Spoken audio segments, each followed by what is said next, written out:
Pozdrav youtuberi, dobrodošli u novu epizodu Egi Drifta. Evo nas nazad nakon malo duže pauzice.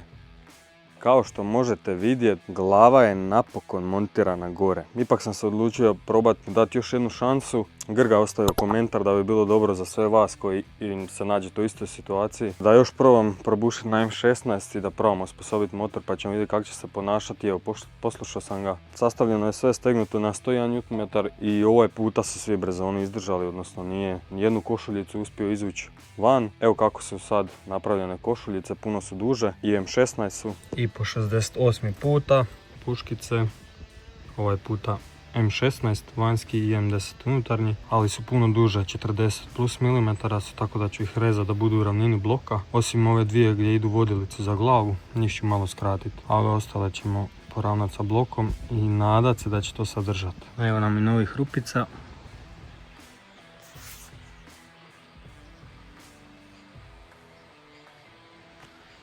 A ono, koliko ima mesa ima, šta da im radim. Ne mogu ja to niš pametnije. Uglavnom stubline nisu uopće spojene ovdje. S ovim dijelom gdje je vijak, odnosno brezom gdje ulazi, to je košuljica. Tako da tu mislim da nisam nešto pretjerano oslabio. Ovdje su povrati ulja. I tu je ono, dosta tanka stjenka. Ali evo, vidit ćemo. Hvala svima vam koji ste donirali kad sam obznanio da ću mijenjati blok, ali evo, ipak ga nisam promijenio, ali svakako sve od donacija ide u ovaj projekt, tako da možemo nastaviti sa sastavljanjem glave. Stavit ćemo ove vodilice bregastih, ispušne, usisne, onda stavljamo bregaste, faziramo motor, stavljamo vanos, isklapamo sve i nadamo se ubaciti to danas zajedno sa mjenjačem. Stiglo mi je hrpa novih dijelova, to ću vam pokazati ako ne u ovom videu, to jest dio ću vam sigurno u ovom videu, a dio ćemo možda ostaviti za sljedeće videe, tako da bacimo se na posao. Zakrenut ćemo motor da nam ne popadaju hidropodizači. Stavljamo usisnu konzolu, imate ovdje oznaku E na njemačkom Eingang za usis.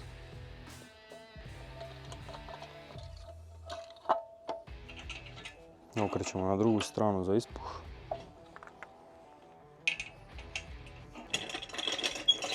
Na drugoj konzoli imate oznaku A, Ausgang, ako se ne varam. Nek me ispravi neki švaba.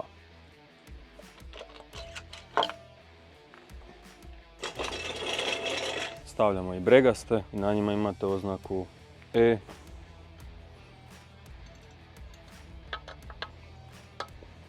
I na drugoj imate A. Nauljit ćemo i dobro.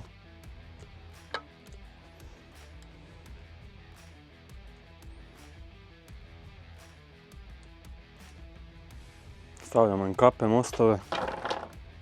Trebamo staviti motor u gornju mrtvu točku i onda ga još pomaknuti za nekih 30 stupnjeva, tako da nam nijedan klip nije u gornjoj mrtvoj točci, odnosno da ne postoji mogućnost da sa ventilima kako stežemo bregaste udarimo u klip.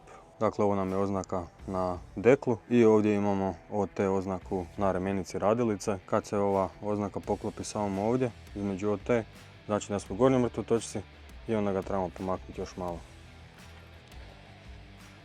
Evo, sad nijedan klip ne bi trebao biti skroz gore, tako da možemo prvo staviti usisnu bregastu, a onda ispušnu. Sad stavljamo ove kape ili mostove, konzole kako ko već zove, a ima također imate oznaku S7, S6, E5 i tako dalje. Ovo vam je prvi cilindar, drugi, treći, četvrti, peti, šesti, imamo 7 kapa, dakle ova 7 ide ovdje, navoljimo malo.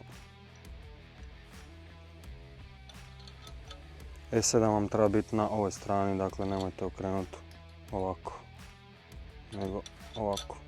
Saslava vam treba biti na sredini motora. Šestica, petica, četvorka, trojka, dvojka i kec. 601, 500 kec, četvorka, trojka, dvojka i ove patike original. Stavljamo matice.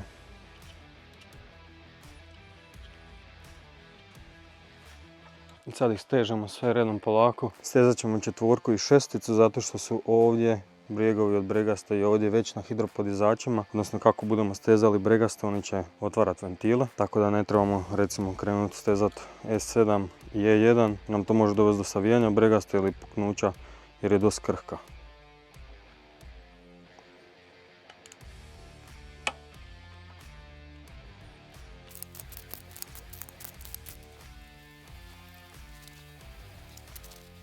Sad su nam svi mostovi stegnuti rukom. Nisi još na kilažu, prvo ćemo krenuti. Ok, možemo ga ukretati, to je lijepo.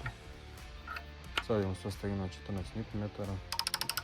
Tako isto idemo napraviti sa ispušnom bregastom. Jedinica. Dvojka. Trojka.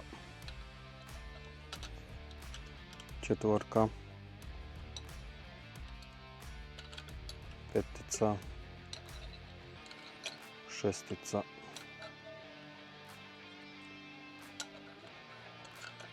I sedmica.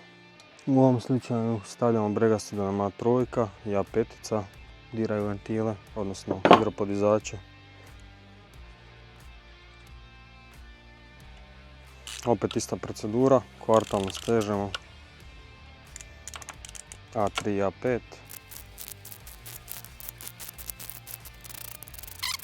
Također provjera bregaste. Ok, okreće se nesmetano. Stežemo je na kilažu. Sad ćemo staviti alat za faziranje. Okrenete bregaste tako da je ova površina paralelna sa, recimo, sa glavom. Onda stavljamo alat.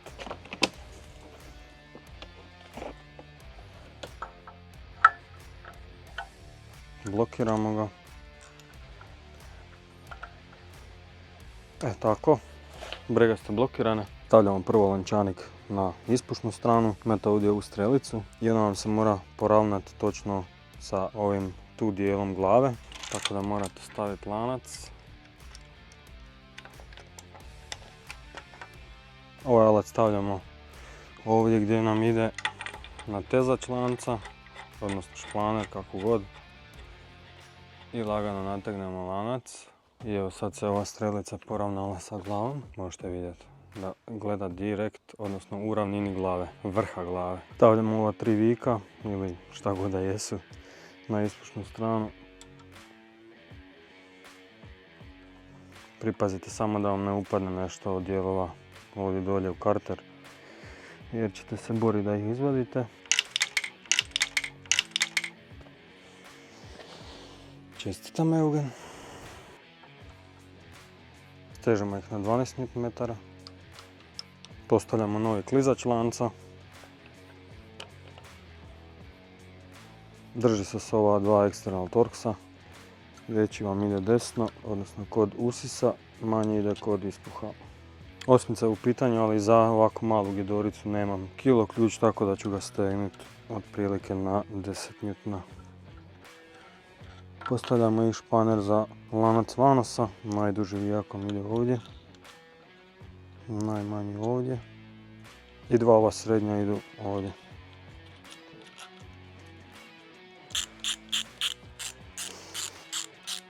Steže se na 10 Nm.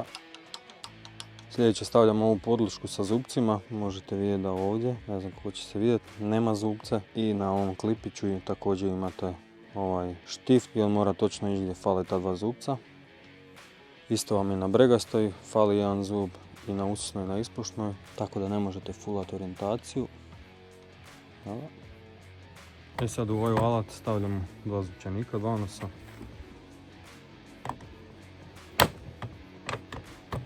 Ovaj ovdje vam se pomiče, tako da kad stavite lanac na ovaj, nategnete ga. Jedna i druga strana moraju biti našpanate jednako. Opet imate ovaj štift. I postavljamo ga na bregaste.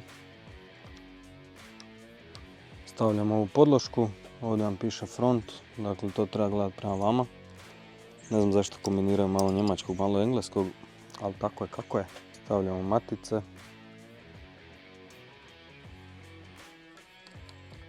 Ovdje stavljamo torkse, odnosno obrnute torkse. Nakon toga stavljamo ove dvije podloške, opet F kao front. Sad stavljamo ovaj trigger wheel, opet ima ova strelica koja treba gledati na glavu, odnosno na vrh glave. Možemo španer otpustiti, odnosno našpanat. Sad stavljamo sljedeći alat.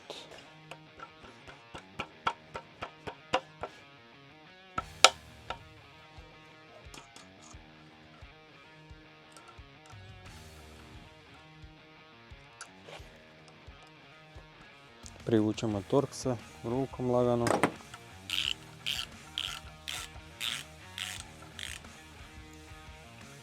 Torksi bi trebali ići na 20 Nm, ali nemam tako mali kilo ključ, pa ćemo ih otprilike stegnuti. I ove matice sve idu na 10. Skidamo blokadu. I sad idemo zavrtiti motor 2 kruga.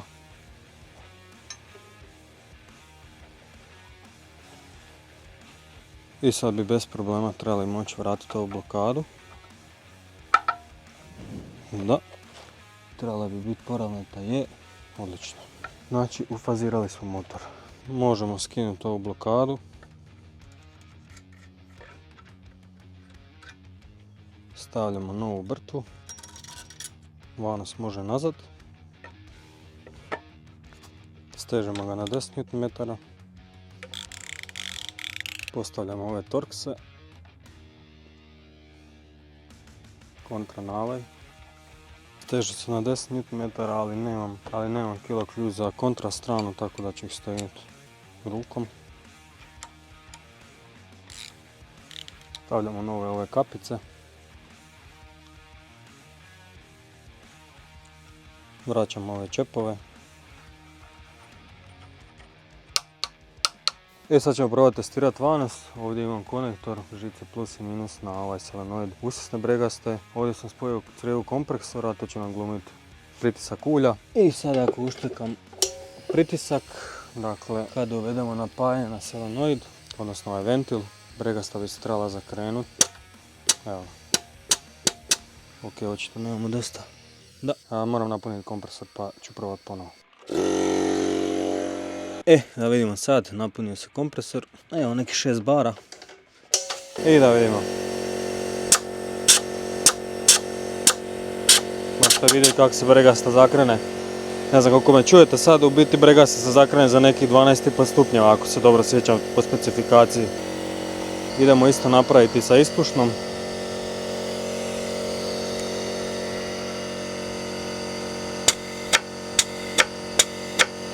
Usisna se okreće u smjeru kazaljke na satu, dok se ispušna okreće u suprotnom smjeru od kazaljke na satu. Eto ga, radi na vanos, to je jako lijepo. Repariran je, ne znam koliko se sjećate.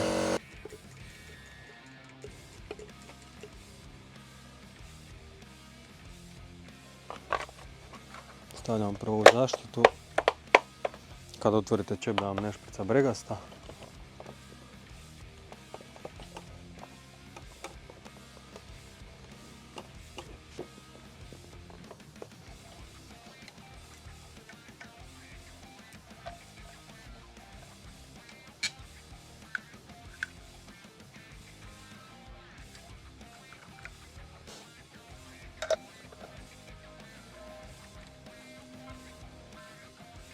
Ne bi bilo loše staviti diff masa ovdje i ovdje, isto tako iza, ali neću stavljati zato što ću skidati nakon prvog paljenja ponovo dekl da dotegnem glavu, tako da ćemo ga namazati sljedeće skidanje.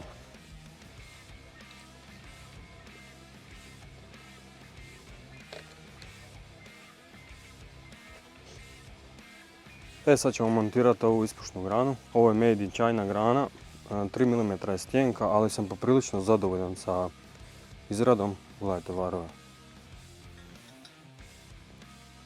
Unutra ok, pobršeno koliko je moguće. Ove flanđe su ravne, testirao sam ih.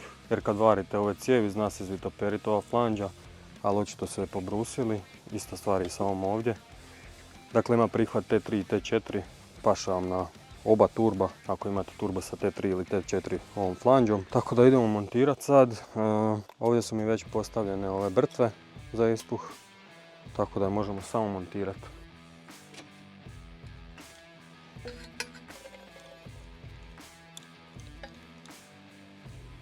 I eto nam je ispušna montirana. Sad idemo montirati ovdje kućište termostata. Termostat smo izbacili, tako da samo kućište, zato što moramo montirati ovu kukicu da možemo motor uhvatiti, jer moramo montirati sad mjenjač.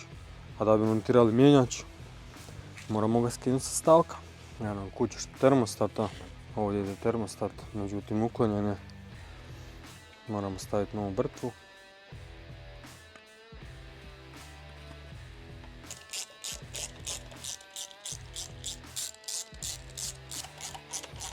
možemo postaviti vodenu pumpu.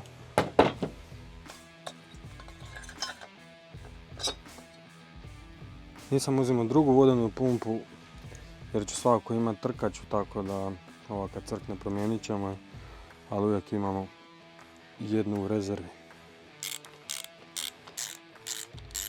Remenicu radilice ću stezati tek kad bude na motoru, jer kao prvo nemam ključ, treba mi na 40 kg se steže 410 Nm, kao drugo teško mi je to sad na ovom stalku, vjerojatno ću saviti stalak da se stegnem, tako da kad bude na motoru onda ćemo stegnuti. Sad idemo montirati ove čepove što mi je tokar napravio.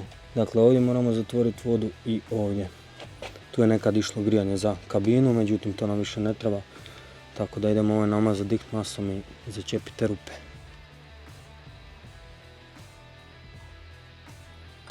Tako, sad se nadam da ovdje neće curiti voda. Možemo montirati nazad nosače motora.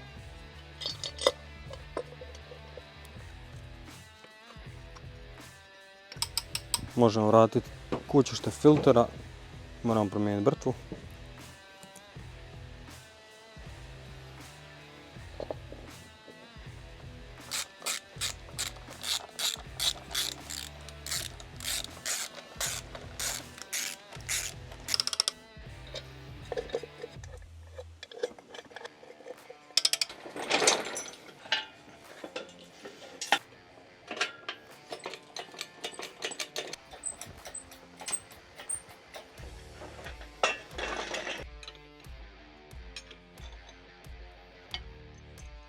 Sad moramo montirati ovu međuploču, zato što ne ide original mijenjač. Pokazat ću vam koji ide. Na ova 4 glavna vika ćemo staviti Loctite plavi i stegnut ćemo ih na specifikaciju kako se steže mijenjač inače. Mislim da je 74 Nm.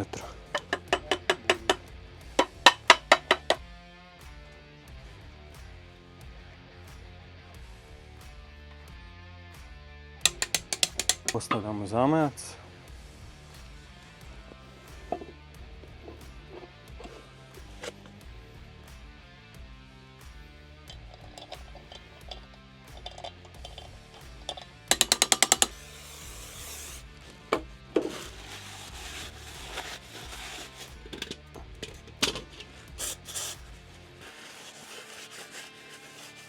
Stavljamo korpu, imamo dvije lamela, jedna je u korpi zanitana, druga je ovdje.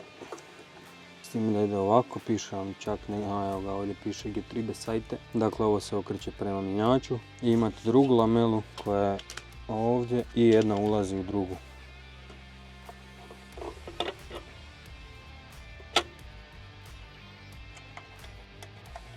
Sad nekako moram centrirati korpu jer ona može ići gore dolje, lijevo desno. Moram staviti točno u centar da mjenjač kad budem stavljam može lijepo ući unutra. Tako da trebam sad nekako centrirati, nemam alat, probat ću je ručno i probat stegnuti korpu i raspustite pa ćemo vidjeti da ćemo uspjeti. Pusti sine!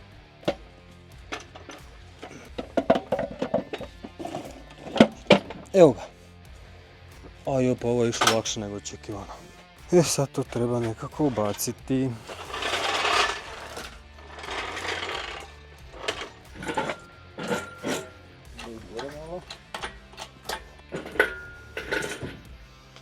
Još malo gore.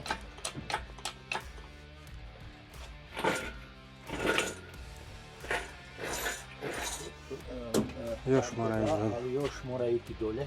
Evo ga youtuberi, motorče je napokon unutra, već me lagano kreće mrak hvatat. Prvi problem, ovdje ne može stati turbo, tako da ću ovdje morat kupiti flanđu, te 2 komada i povući cijev ovako negdje ovdje i staviti turbo. Ali dobro, to nije neki problem. Razmišljao sam čak da kupim drugi nosač pa da nagnem motor, međutim onda moram mijenjati i nosače mjenjača, tako da ipak ću samo izmjestiti turbo i to će biti rješenje, nadam se. Remenicu nismo stegnuli, agregate još nećemo stavljati, to ćemo u nekih od narednih epizoda. Sljedeće što idemo raditi je struja. Čeka nas sve spremno ovdje unutra. To ću vam vjerojatno snimati sljedeći vikend. Danas je nedjelja, 8:30 navečer, ja mislim da je dosta za ovaj viks. Tako da uživajte mi i vidimo se sljedeći vikend.